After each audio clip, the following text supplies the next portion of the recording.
नमस्कार मैत्रिणींनो, जय सद्गुरू सर्वांना. आज मी ब्लाऊजला गोट कसा घालायचा हे तुम्हाला सांगणार आहे.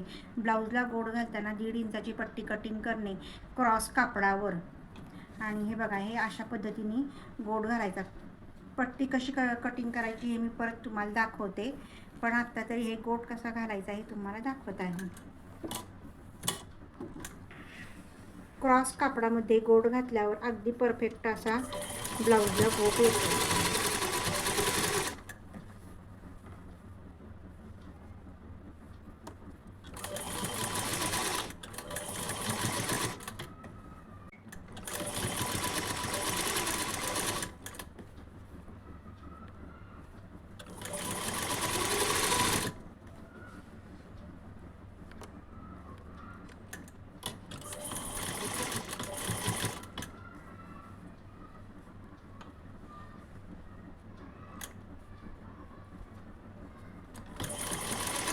बघ, दाखव एवढं.